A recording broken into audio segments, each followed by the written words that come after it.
Hey guys, and welcome to another Let's Max video. Update 21 is here and has brought a couple of new weapons, one of which is the brand new spear gun, the Scourge. Now you can find the Scourge in the Tenno lab of the dojo. It does come with a fairly hefty oxygen requirement. It's not really that unreasonable though if you've got your clan actually banding together and just doing it together. Once it's researched and built though, you get something with a decent base damage of 60 pure corrosive. It's joining a very small club of purely corrosive based weapons. The stats that back that up though are pretty telling of how the weapon's going to end up being modded.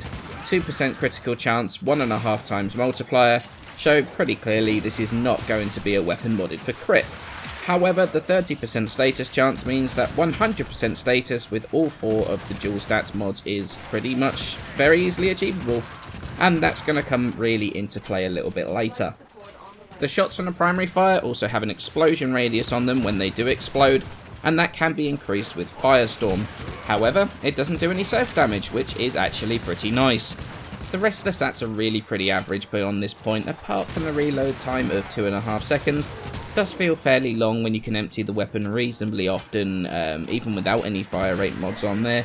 But the problem is you might want to consider fire rate mods because it's only got a fire rate of 2.7 rounds per second, which is fairly slow. However, like all of these spear guns, it comes with a secondary fire that has 2 functions.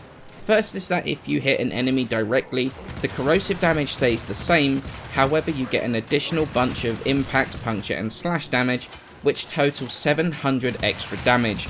Most of that does come as impact. It doubles the crit chance to a whopping 4%, and the damage multiplier goes up to 200%.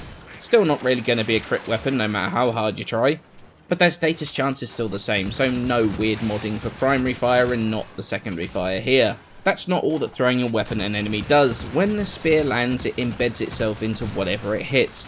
Once it's like that, it will put what I can only describe as a mini bullet attractor on an enemy's head, drawing shots onto the head area of an enemy, and that vastly improves your chance of landing that headshot, which works insanely well with weapons that either have a large spread, like the Dreadmaul, or weapons that get a bonus directly from headshots, like the dual Toxicist, or the brand new secondary, the Nell.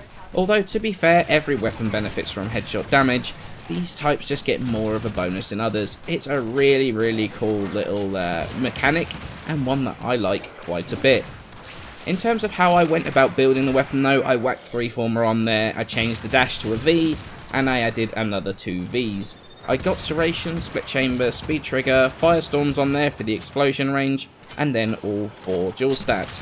In this case, in what I find to be the strongest combo by far, which is Radiation and Viral, and the Corrosive comes from the base weapon damage. You could either go Corrosive and Blast, or Magnetic Gas as well. However, this combo of Corrosive, Viral and Radiation I felt by far, honestly, to be the strongest combo. Heavy Caliber, to me, sounds like a strange choice. Normally, I don't like it on the other spear guns. However, a friend of mine, De Facto, mentioned he was using it before I even got around to testing it. So I gave it a go, and lo and behold, I actually quite like it. It's a big boost in damage with no real loss in accuracy. However, I felt that the Speed Trigger ended up out-damaging it on a pure status build because you could stack those procs quicker. Heavy Caliber, if you decided to go with 90% and drop the status down a little bit, Heavy Caliber then overtook Speed Trigger. So Speed Trigger only really out-damaged Heavy Caliber if you were going for the full status build. You could change it up and go with Speed Trigger or Viral Acceleration as well as Heavy Caliber if you wish. But personally, I would keep Firestorm over Heavy Caliber because the increase to the explosion range means that you would get more procs over a larger distance, something you are actually going to feel quite heavily if you remove it.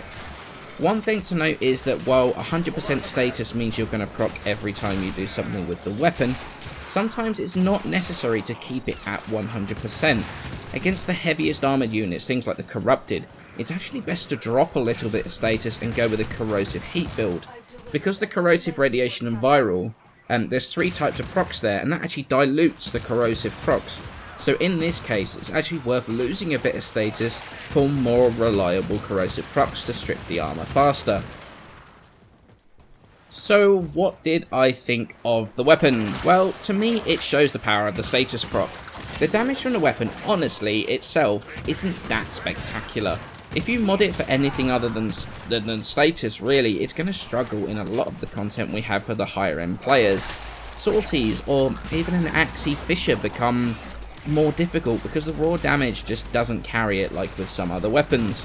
However, combine that corrosive to strip down armor, viral to halve their health, radiation to confuse the targets you're shooting at, and now you have a weapon that does more damage on each shot that you get a corrosive proc on, something to halve the enemy's health, and provide a small amount of AoE crowd control in front of you.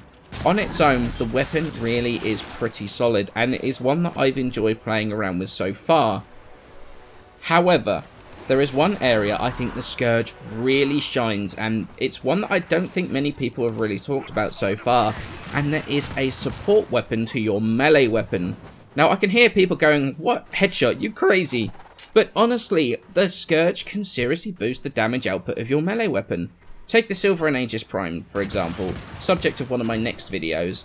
I have built it not only for crit, but also condition overload. This means the weapon gets an additional 60% melee damage for every status proc that's on the target. Enter the Scourge with its corrosive, radiation and viral build that I showed. Immediately, that's 180% extra damage. Use that with a gas build on the Silver and Aegis Prime, for example, or even Blast. Just watch what it does to level 145 bombards. It's actually pretty insane. Now, I know this situation is kind of extreme. It's never going to happen in-game where you can perfectly bunch up a load of 145 bombards in one place with a Nidus like this. However, this is an over-the-top of example to show you just how powerful this combination can be. And if you're into endurance runs, it could actually be a fantastic combo to push yourself pretty far with. The theme of Harrow's update and Harrow himself seems to be synergy. Harrow's skills synergize well for the headshot bonus of the secondary weapon, the Knell. The Scourge synergizes well with the Knell because of the bullet attract that is part of the thrown weapon. But the Scourge goes beyond that and synergizes insanely well with any status-based melee out there that's running condition overload. There was another weapon recently where people were talking about how bad the damage was, but other people, or some people anyway, saw another side to it, one of which of just applying status procs, and that was the Cycron. And while I still stand by my video saying that I hate the Cycron with a passion, some people have been using it to proc status for condition overload. The Scourge is like that but turned up to 11. The weapon on its own, it doesn't do terrible damage, and it shows just how important the right procs and the right elemental combos are. But when you look deeper at something, occasionally you just come across a real gem. I am a big fan of this weapon once I finally understood just how to get the most out of it. So I hope you enjoyed my quick look at the spear gun, the Scourge. The review on the Knell comes tomorrow once I finally finish the former on it, and then Harrow soon after. Many thanks for watching, and I shall see you in the next video.